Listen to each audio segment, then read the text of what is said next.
So, as both speakers before me have said before, the issue of cloning is a tricky one. It enters a gray area in which our ethics and hopes are tested.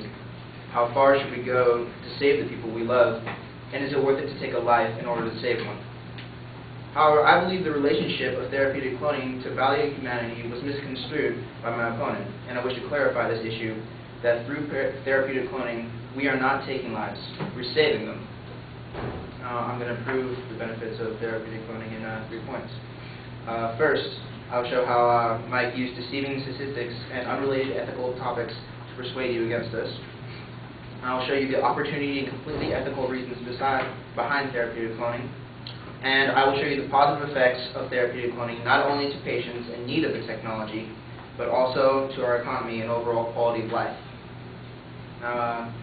In my opponent's speech, claims were made against our side that had nothing to do with therapeutic cloning. The issue was brought up that good health could be established through a healthy diet and exercise instead of therapeutic cloning, and therefore made therapeutic cloning unnecessary.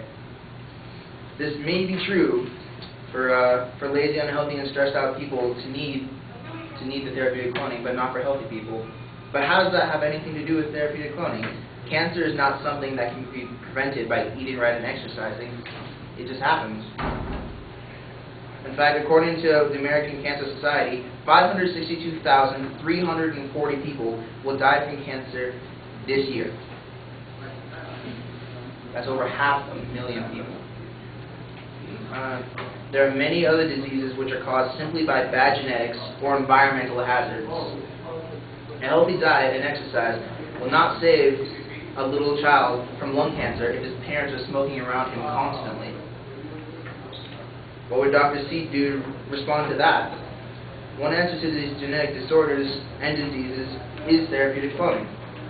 By cloning the DNA and tissue of people with diseases like cancer, Parkinson's, or other neurological diseases, we can analyze what causes cancer cells to emerge and suppress them or eliminate them altogether. We could find cures for all these different diseases just through therapeutic cloning. Another point that was the fact that infertility could be cured, but the efficiency of the procedure wasn't high enough to be used. However, he also stated before that many infertility treatments today also result in failure most of the time. If this is the case, then why are those methods legal?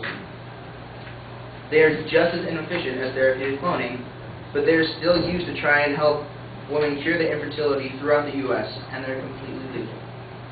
So why is therapeutic cloning suddenly different? According to the Jones Institute for Reproductive Medicine, in vitro fertilization, another infertility treatment method, has had only a 36% success rate among women in their mid-30s and an 18% success rate for women older than 37.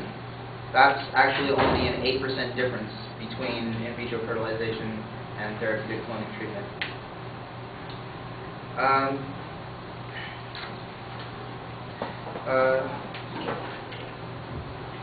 This treatment is also costly and can take many times before the treatment succeeds. However, it's legal. A way that the Jones Institute says they raise their percentages of success is by taking pre-embryos from the mother and freezing them in cryogenic stasis, so that if the previous fetus dies, they can just input a freeze one, thaw it out, and put it inside the mom. How humane is that? I mean, how is this not crossing any boundaries, but therapeutic cloning is? This brings me to my second point, the opportunity and ethical reasons behind therapeutic cloning. The opportunity behind therapeutic cloning is too great to be left illegal. When cells are extracted from the embryo, they are called pluripotent.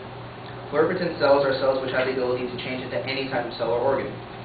According to Dr. John Rowlinson, the founder of a nucleic research organization called PTS, pluripotent cells can potentially treat diseases in any body organ or tissue by replacing damaged and dysfunctional cells. This means that all dysfunctional diseases in handicapped people can be cured. Paraplegics, blindness, deaf, the mentally handicapped, and people with any type of muscle or nerve dysfunction can be cured. The problem that arises with many of the organ replacement procedures is that finding a workable transportable organ between two individuals is really hard, and it takes a really long time. According to the Congressional Kidney Caucus, 79,125 people were on the waiting list for an organ transplant, and 3,000 people are added each month to the list. Like my friend said before, every day 16 to 17 people that are on this list die.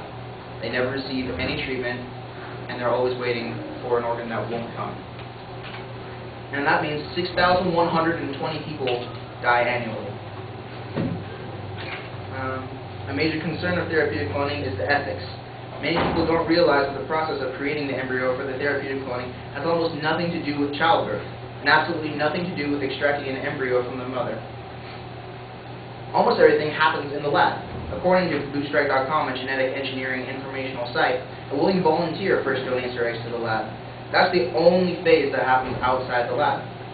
The eggs nucleus is then removed and replaced with DNA strands from the person who needs the organ, and then stimulated to grow inside the lab as well. Once it reaches an embryo state, they remove the cells from the embryo, and then the embryo will die. Totally. But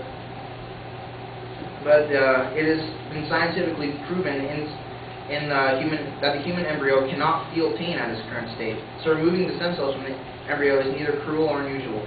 The cells are then put in the organ that is not working, and the cells will replace the non-functioning cells.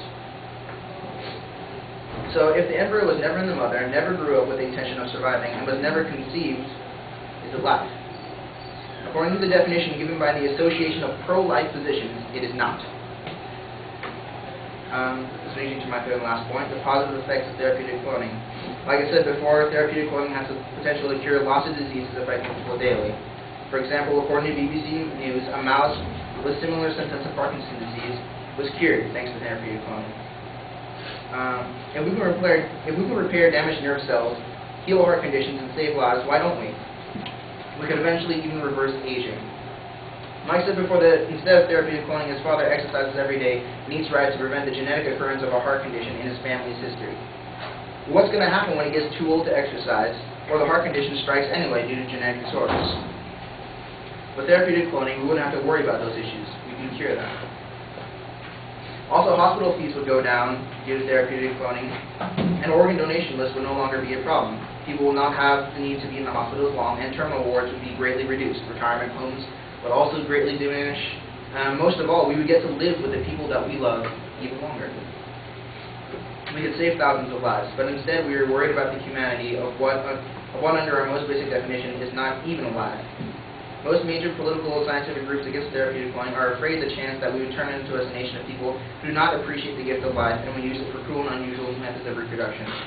But like Mike said, the reality is already here.